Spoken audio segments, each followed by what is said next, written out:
Hello and welcome to the FPL tips video from Fantasy Football Scout for Game Week 13.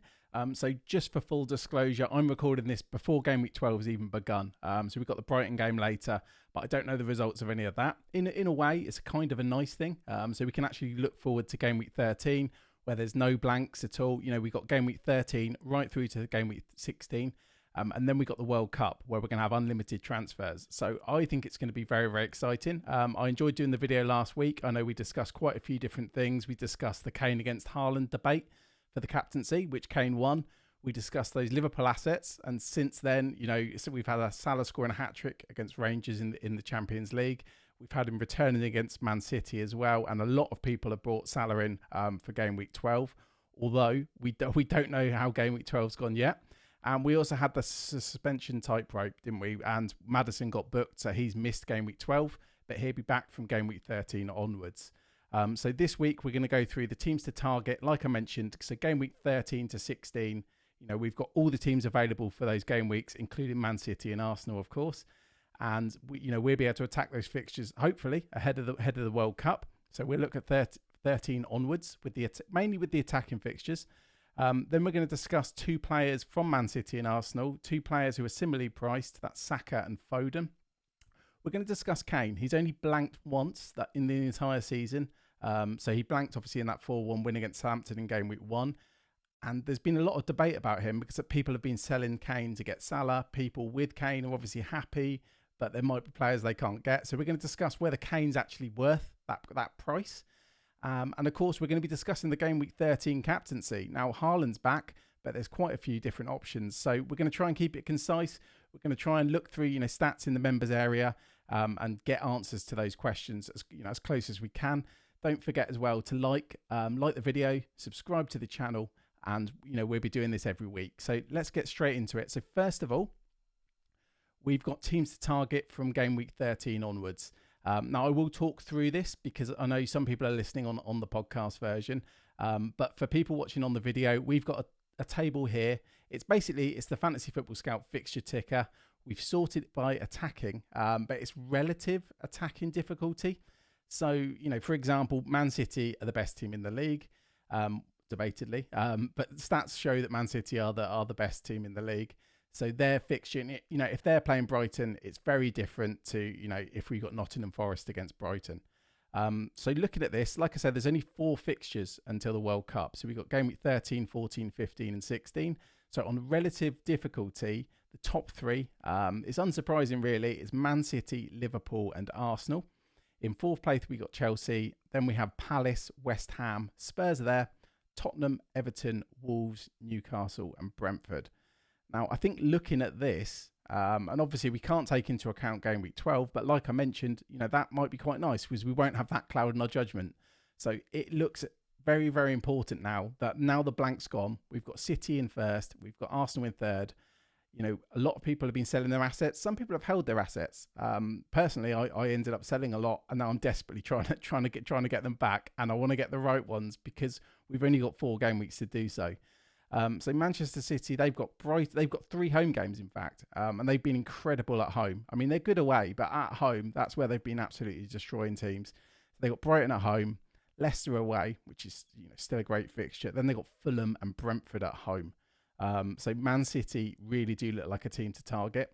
We got Liverpool. Obviously, they beat Man City. We don't know what they've done at home against West Ham, so maybe that will change some opinions. In the short term.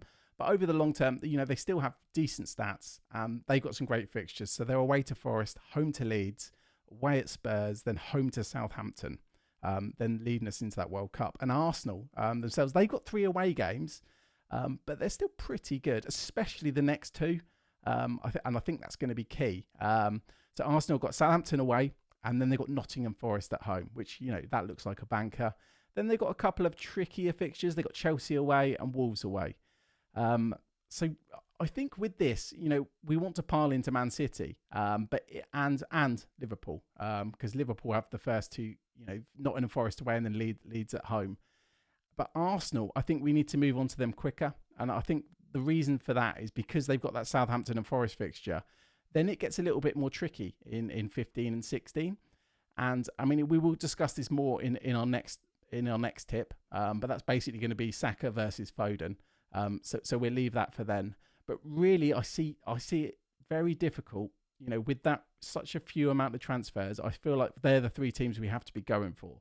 Now Chelsea, they're in fourth place. I don't think their fixtures are as good. They've got United, Brighton, Arsenal, and Newcastle. But I think the key there is, Potter's been rotating since he's taken over, and even comments that I saw today from the press conference suggests, that rotation's important. He sees rotation as important at this level.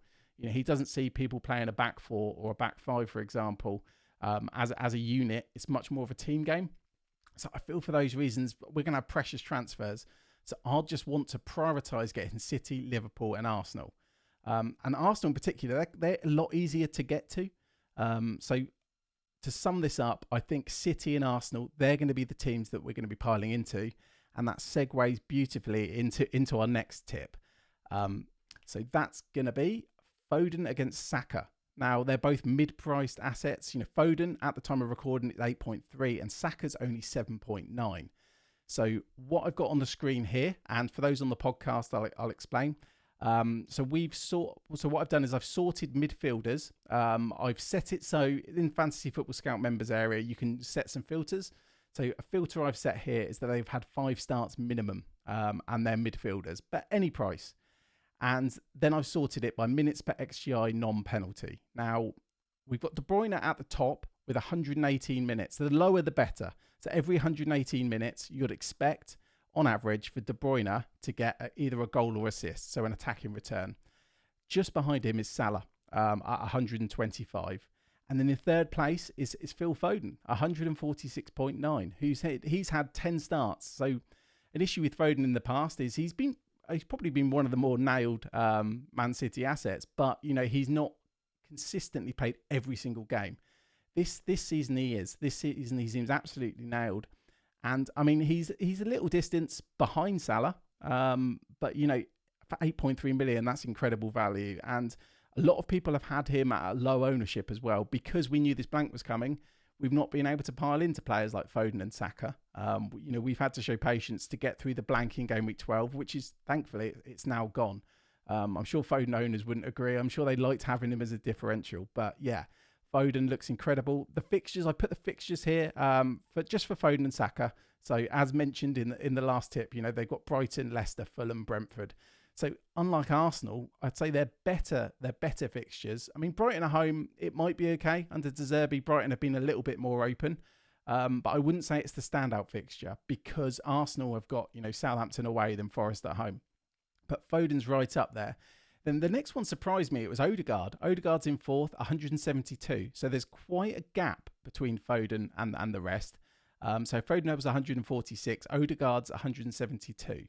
But, very, very impressive from Odegaard. And, at 6.4, maybe he could be on your radar. A lot of people, I should mention as well, a lot of people are going to be trying to a lot of people punted on Trossard.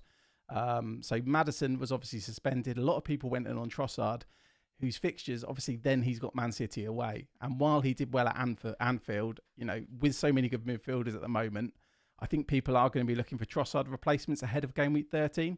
So if you can't get to Foden and Saka, Odegaard, you could consider. Then in fifth place, we've got Raheem Sterling. Now, as I mentioned before, Potter's rotating. And he's 9.9 million, which is a bit of an awkward price point to get to. So I think I would exclude Sterling. But I mean, if you've got money to burn and you like your differentials, he's up there.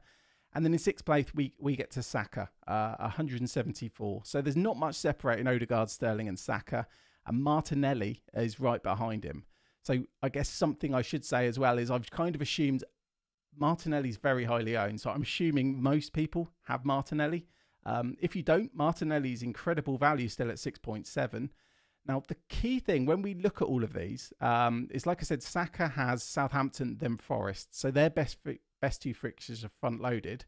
Also, this is non-penalty stats. And as we know now, Saka has penalties, or Saka took the last penalty.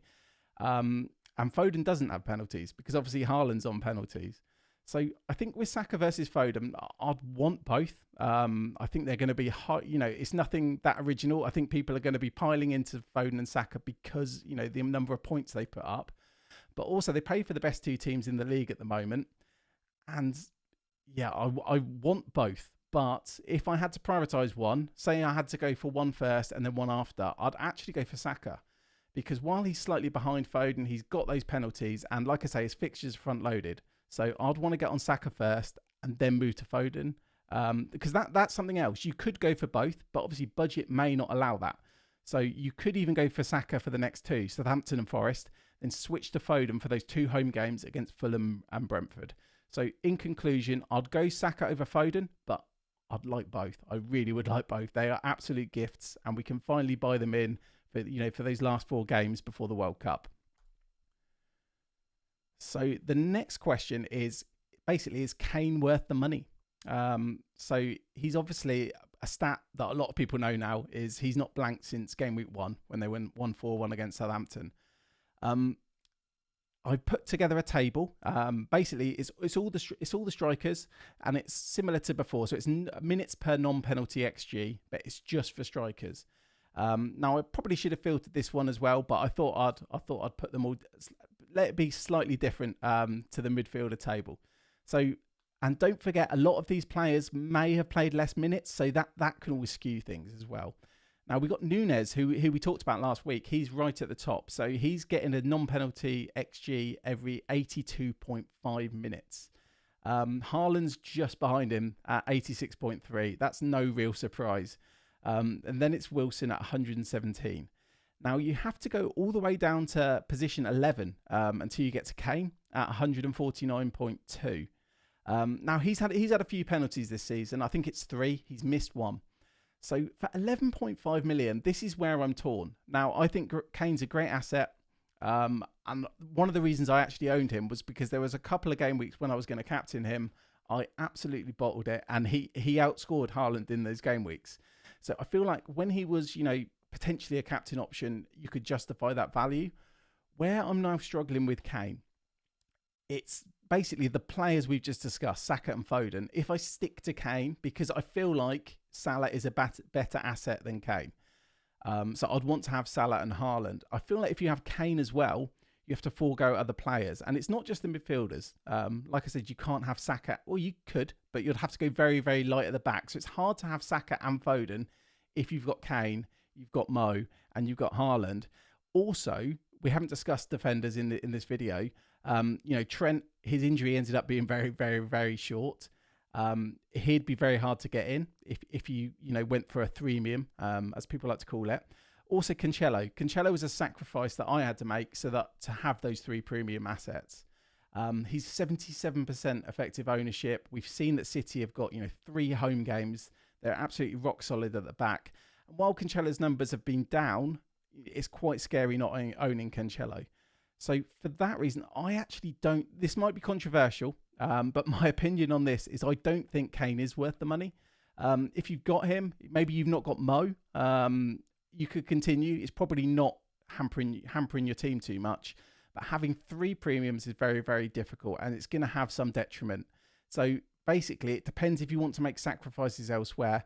But my opinion, as much as I love Kane, I think he's not quite worth the money. And if I was on a wild card, for example, I don't think I'd have Kane in my team.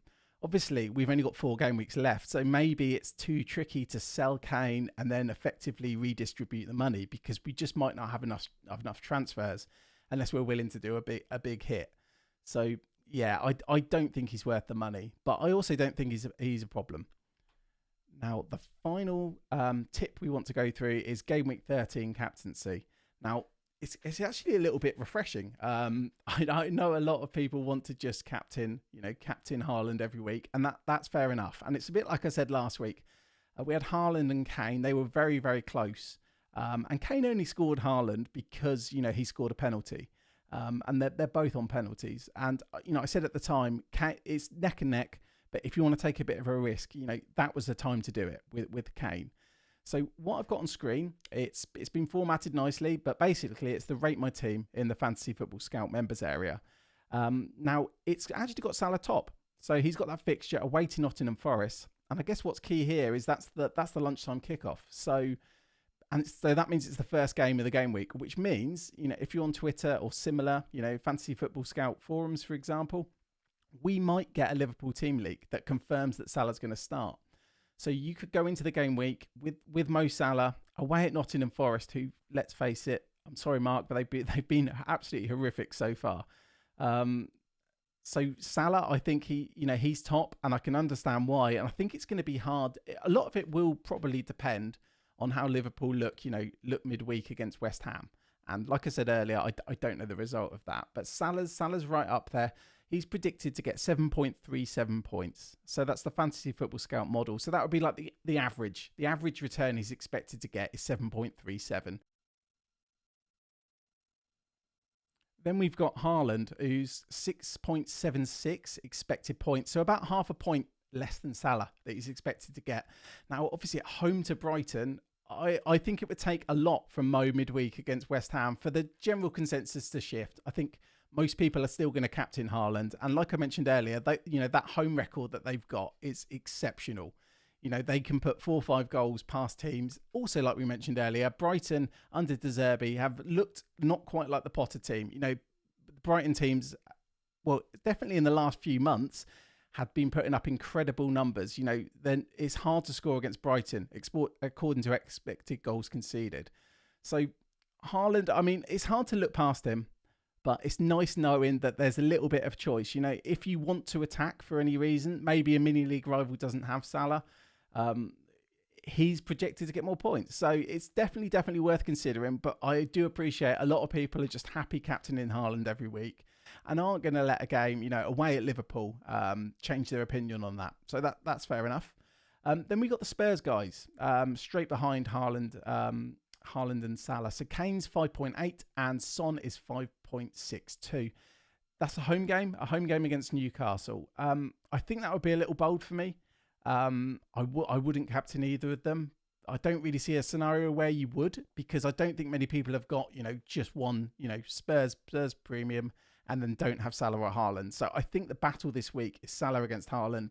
There's going to be a lot of factors that go into it as well. I'd say fixture-wise, Salah away at Nottingham Forest, I do prefer that. But then Haaland's home record is just insane. So this one's a really hard one for me to sum up. Having not seen the games in Game Week 12, I feel like that's going to sway the decision a lot. I do feel like at the moment, with the information I've got today, I would go for Haaland at home to Brighton, just because, how good City have been, how phenomenal Haaland has been. But it wouldn't take much to change that. If we get, Mo Salah playing like he did against Man City, replicating that in the West Ham game, you'd expect he gets 2 or 3 attacking returns this week.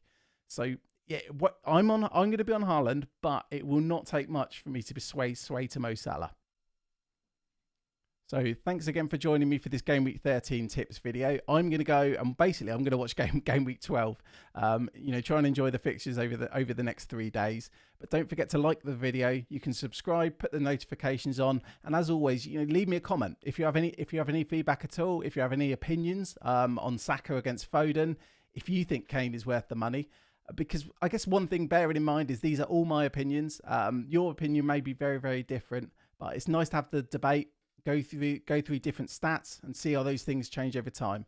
But yeah, enjoy Game Week 13, enjoy Game Week 12 if that's not over yet, and I'll see you again next week.